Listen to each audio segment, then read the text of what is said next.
Hello, hello! Welcome back to Speak English with Luna, the podcast where we don't just learn words, we learn how to live a better life in English. I am your host, Luna, and today we are tackling the giant in the room. We are talking about the one thing that separates people who succeed from people who just dream. We are talking about consistency. And to help me dive into this, I have a very special guest. His name is Julian Vance. Julian is an author and a person who has mastered the art of showing up. Julian, welcome to the show. Thank you, Luna. It is a pleasure to be here. Consistency is a topic very close to my heart, mostly because I spent the first half of my life being very inconsistent. I think we can all relate to that. Listeners, before we dive into Julian's secrets, I have a challenge for you today. This conversation is going to be a language ladder. Right now, I'm speaking clearly and using simple words. This is level B1. But as we go deeper into the psychology of habits, the English is going to get harder.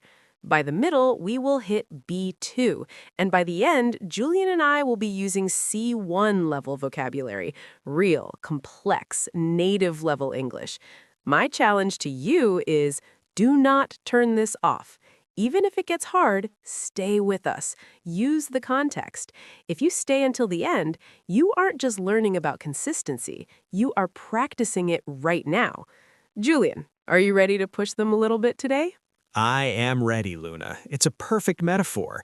Learning a language is the ultimate test of consistency. It isn't about the 5 hours you study once a month. It's about the 15 minutes you spend every single morning when you would rather be sleeping. Exactly. So if you are driving to work, washing the dishes, or at the gym, let's make a deal. We are going to stay together for the next 15 minutes. We're going to explore why we quit, how to start again, and how to make English and your other goals a permanent part of who you are. Julian, let's start with the basics. Why is it so hard for us to just keep going? I think it's because we fall in love with the result, but we ignore the process. We want the prize, but we don't want the practice. That is so true, Julian. We focus so much on the gold medal at the end of the race, but we forget that the race is made of thousands of tiny, boring steps. And I want to pause here for a second for my listeners. I know that for many of you, your gold medal is speaking English fluently, with total confidence. But sometimes when you listen to a podcast like this, you might feel a little bit of anxiety. You might think, what if I don't understand every word? Or what if I'm not as fast as the other students? I want to speak to that feeling directly. If you're feeling a bit of tension in your shoulders right now, or if you're worried about your progress, just take a deep breath. It's okay.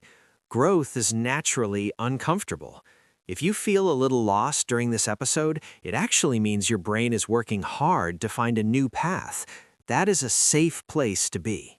I love that phrase. A safe place to be lost. Listeners, Julian and I are here to guide you. This isn't a classroom with a teacher waiting to mark your mistakes with a red pen. This is a conversation between friends. We want you to feel at home here.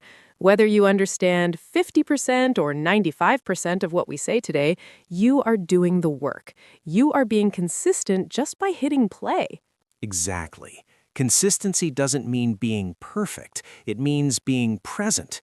Even if you're tired, even if you're frustrated, you showed up. That is the first victory of the day. So let's relax into the conversation. There's no pressure here, only opportunity. Beautifully said. So take a deep breath, let those shoulders drop, and let's get into the how of it all. All right, Julian, let's get into the heart of the matter. We've established that consistency is hard because we focus on the prize rather than the process. But let's get real. Everyone has that day 15, you know? The day when the excitement has worn off, your bed is warm, and the idea of practicing English or going for a run feels like a chore.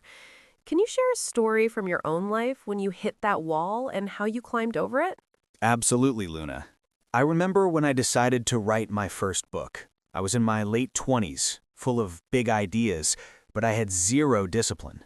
I thought that to be a writer, I had to wait for inspiration to hit me like a lightning bolt.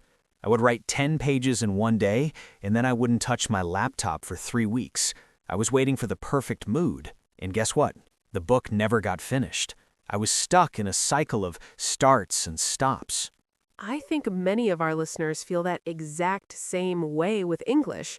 They study for 3 hours on a Sunday, feel like a genius, and then life happens on Monday. By Wednesday, they've forgotten everything. How did you break that cycle, Julian?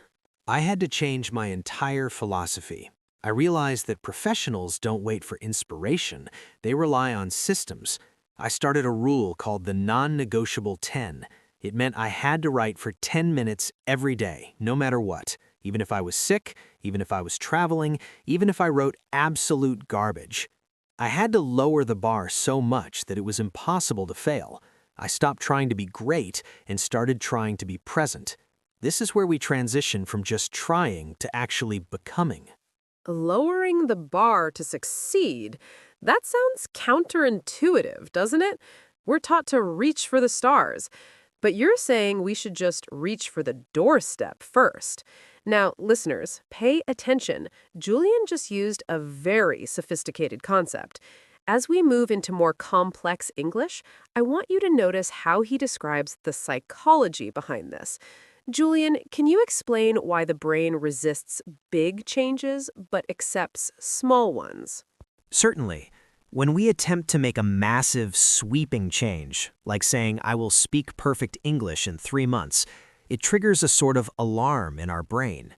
This is often related to the amygdala, which views large changes as a threat to our comfort and safety. This creates what psychologists call cognitive dissonance. You want the goal, but your brain is screaming at you to stay in your current comfort zone. However, when you commit to something incremental, a very small, gradual change, you bypass that alarm system. Incremental. That's a great C1 level word for us. It means increasing by degrees. It's not a leap, it's a tiny step. Precisely. And the secret sauce to consistency is actually identity-based habits. Most people focus on what they want to achieve. I want to be fluent. But the most consistent people focus on who they wish to become. Instead of saying, I am studying English, you start saying, I am a communicator. When you view yourself as a communicator, then practicing every day isn't a chore, it's just what a communicator does. It's a subconscious recalibration of your identity. Wow. Subconscious recalibration. I'm feeling that challenge now. Listeners, are you still with us? That's some high-level English right there. We're talking about shifting the deep parts of your mind. Julian, when you talk about this identity shift, does it mean we have to be perfect? Because I think the fear of making a mistake is what kills consistency for most language learners. You've hit the nail on the head, Luna. Perfectionism is the ultimate enemy of consistency. It is a maladaptive coping mechanism. We think if we can't do it perfectly, it's not worth doing at all. But in reality, the all-or-nothing mindset is a trap. I like to tell my students, don't break the chain. But if you do, never miss twice. Missing 1 day is an accident. Missing 2 days is the start of a new bad habit. Never miss twice. I love that. It gives us permission to be human, but it keeps us on the path. So, if you're listening to this and you didn't understand every word Julian just said, that's okay. You are currently in the middle of a language plateau.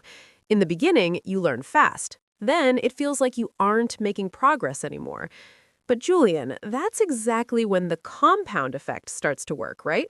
Exactly. The compound effect is the strategy of reaping huge rewards from small, seemingly insignificant actions. In the beginning, you see no results. It's like heating an ice cube. You go from 25 degrees to 31 degrees and nothing happens. It's still a block of ice. But then you hit 32 degrees and suddenly it begins to melt. That 1 degree didn't do all the work. All the previous degrees did. Consistency is about trusting that the heat you're applying today will eventually lead to that melting point. That is a powerful image. You might be at 30 degrees right now. You feel like nothing is changing, but you were so close to the breakthrough. Don't stop now. Julian, your vocabulary is so rich. I think it's time we help our listeners harvest some of these words. I would be honored.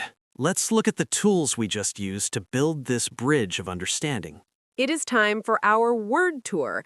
This is the part of the show where we take those heavy, complex terms Julian used and make them part of your permanent vocabulary. Julian, let's help our listeners anchor these words so they never forget them. Are you ready? I am ready. Let's begin with incremental. It means increasing by degrees or small, steady steps. Instead of a giant leap, you take a tiny one. Example, consistency is not about a single miracle. It is about making incremental gains every single morning. I love that.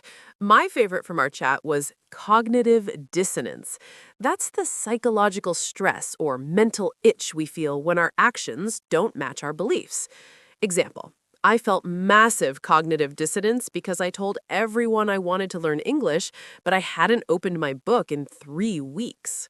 Precisely. Then we have maladaptive. This refers to a behavior that is more harmful than helpful in the long run. Example, perfectionism is a maladaptive habit. It feels like it helps you, but it actually prevents you from making any progress at all. And we can't forget recalibration. To recalibrate is to adjust something again, often to make it more accurate or effective. Example, I had to perform a mental recalibration to stop seeing my mistakes as failures and start seeing them as data. Finally, the compound effect.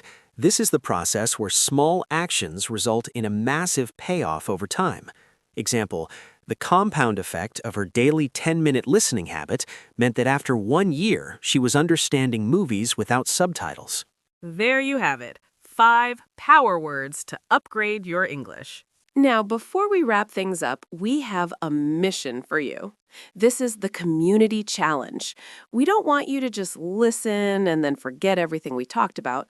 We want you to take action right now. Julian, what is one question our listeners should answer today to prove they are ready to be consistent? I want you to look at your daily routine and find your non-negotiable 10. What is one tiny 10-minute action in English that you can commit to doing every single day for the next week? No excuses, no matter how busy you are. Just 10 minutes. I love that. Is it listening to one song, reading one news headline, or maybe just describing your day out loud while you make coffee?